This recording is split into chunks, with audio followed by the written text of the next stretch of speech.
नमस्कार दोस्तों, इस वीडियो से हम इंडियन सिनेमा स्टार्ट कर रहे हैं। ये सीरीज़ के पूरे वीडियोस देखना। इस वीडियो में हम बेसिक डिस्कस करेंगे भारतीय सिनेमा का, जो कि रीजनल सिनेमाज है उनको भी हम डीप में डिस्कस करेंगे। तो इस सीरीज़ को पूरा अच्छे से देखना। और इसकी प्लेलिस्ट मैं बना दूंगा भारतीय सिनेमा के नाम से, तो ये प्लेलिस्ट आपको चैनल पर मिल जाएगी। उसके अलावा हमारी चैनल मोनेटाइज हो चुकी है, तो अब अगर ऐड आते हैं तो ऐड को स्किप मत करना वीडियो में, उन एड्स को पूरा देखना। तो उससे क्या थोड़ी अर्निंग बढ़ सकती है हमारी। और इसके अलावा देखिए, अभी आर्ट एंड कल्चर की भी सीरीज़ आएगी, तो वो भी हम पूरी की पूरी वो भी फॉलो कर लेना। और चलते हैं अब इस वीडियो में आगे। अभी एक महीना है, तो एक महीने में हम अच्छे से अपनी तैयारी कर सकते हैं। इसमें देखिए भारतीय सिनेमा, और भारतीय सिनेमा के अंतर्गत भारत के विभिन्न भागों और भाषाओं में बनने वाली फिल्में आती हैं, जिनमें हिंदी सिनेमा, तेलुगु सिनेमा आप सभी को पता ही होगा। लेकिन इसमें कुछ बेसिक इसलिए कवर कर रहा हूँ मैं कि कई लोगों को ये बेसिक भी नहीं पता। इनने पहली बार सुना होगा कि वो उड़ीसा में उड़ीसा सिनेमा भी है, क्योंकि मुझे भी नॉलेज नहीं था। अब कई लोगों को नॉलेज होगा, लेकिन किसी किसी को नहीं है, तो उसको बेसिक समझाना जरूरी। फिर पढ़ने का मतलब ही क्या है। तो चलते हैं हम आगे। अभी देख, आसामी सिनेमा, मैथिली सिनेमा जो कि बिहार में जो होता है उसको मैथिली सिनेमा बोलते हैं, ठीक है। और छत्तीसगढ़ में छॉलीवुड सिनेमा होता है, उत्तर प्रदेश में ब्रज भाषा, और Gujarati cinema, Haryanvi cinema, Kashmiri cinema, और झॉलीवुड जो कि झारखंड में होता है, ये झॉलीवुड सिनेमा कर्नाटक में होता है। इनकी अपनी अपनी इंडस्ट्री है ये इनकी। इनके अंदर से भी क्वेश्चन आते हैं, तो आने वाले वीडियोस में वो भी हम पूरा का पूरा डिस्कस करेंगे।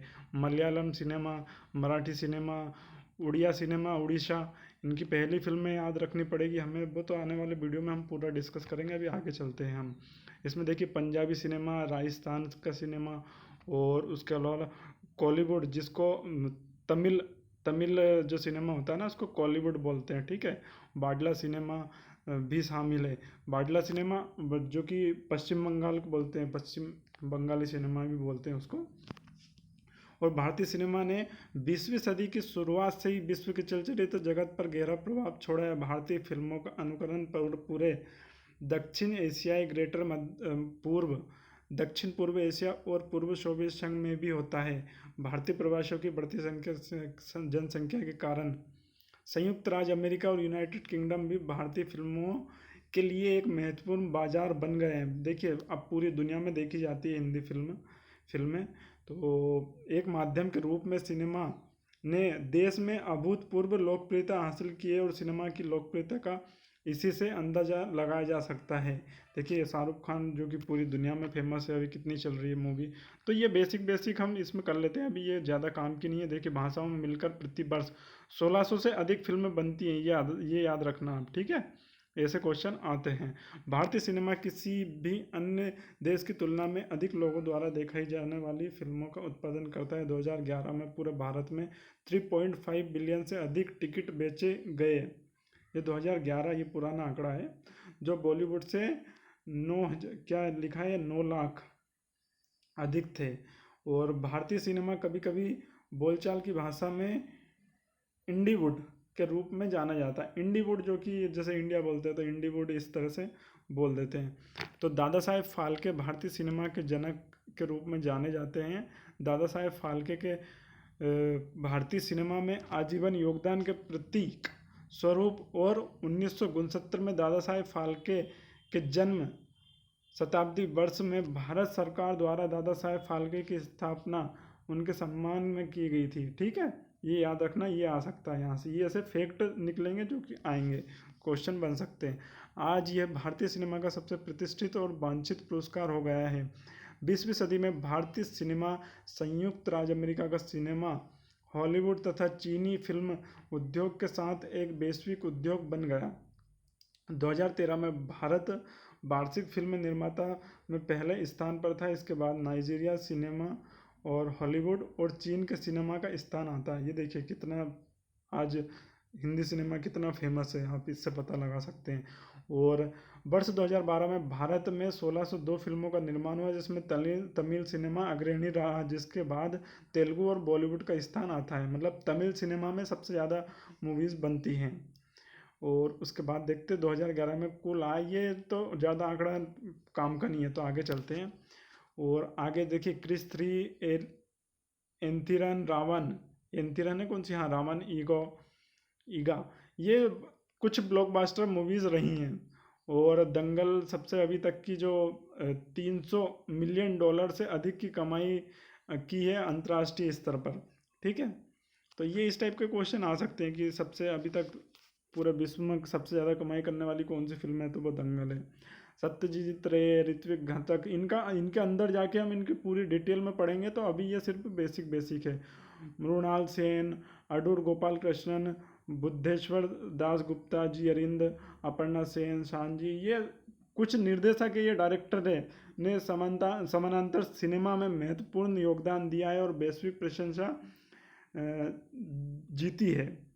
शेखर कपूर, मीरा नायर और दीपा मेहता सरीखे फिल्म निर्माता ने विदेशों में भी सफलता पाई है। ये देखिए विश्व में पूरे विदेशों में भी फेमस थे। और 100% विदेशी निवेश के प्रावधान से 20वीं century Fox, Sony Pictures, Walt Disney Pictures और वार्नर ब्रदर्स आदि विदेशी उद्योगों के लिए भारतीय फिल्म बाजार को आकर्षक बनाया है।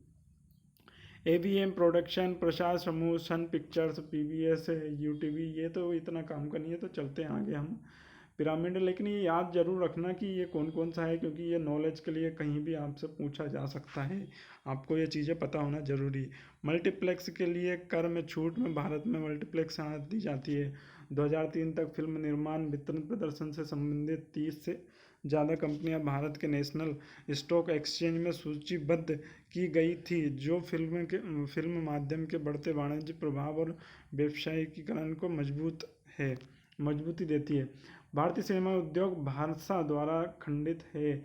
बॉलीवुड या हिंदी भाषा फिल्में सबसे बड़ा 43% बॉक्स ऑफिस राजस्व का योगदान करती हैं।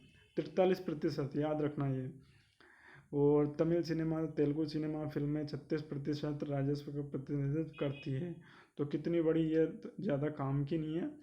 तो आगे चलते हैं हालांकि। और ये यहाँ से देखिए, भारत से बाहर, नीचे वाला ये आर्टिकल, भारत से बाहर निवास कर रहे प्रवासी भारतीय जिनकी जनसंख्या आज लाखों में है, उनके लिए भारतीय फिल्में डीवीडी या व्यावसायिक रूप से संभव जगहों में स्क्रीनिंग के माध्यम से प्रदर्शित होती है। इस विदेशी बाजार का भारतीय फिल्मों की आय में 12% तक का महत्वपूर्ण योगदान हो सकता है। इसके अलावा भारतीय सिनेमा में संगीत भी राजस्व का एक साधन है। फिल्मों के संगीत अधिक एक फिल्म की 4 से 5% जो शुद्ध आय का साधन हो सकते हैं। तो ये इतना म्यूज़िक भी आजकल इतना ज़्यादा क्योंकि फेमस हो रहा है, बहुत सारे एल्बम आते हैं और फिल्मों के म्यूज़िक से भी ज़्यादा कमाई होती है। और हिंदी फिल्मों में तो कितने ज़्यादा जो है म्यूज़िक होते हैं। तो इसीलिए यहाँ पर अब इसमें देखना, ये इतिहास भारतीय सिनेमा का स्वर्णिम युग, ये है ना, ये इन पे सब पे मैं आपको वीडियो बना दूंगा। और ये कुछ बेसिक था जो मैंने पहले में बताया। अभी आर्ट एंड कल्चर का तो ये पूरी सीरीज़ आने वाली है, और अब लगभग पूरा टाइम में यूट्यूब पे भी लाइव रहूँगा और वीडियो भी डालता रहूँगा, तो उसको फॉलो करते रहना। और भाई ऐड आते हैं ना बीच में, या फिर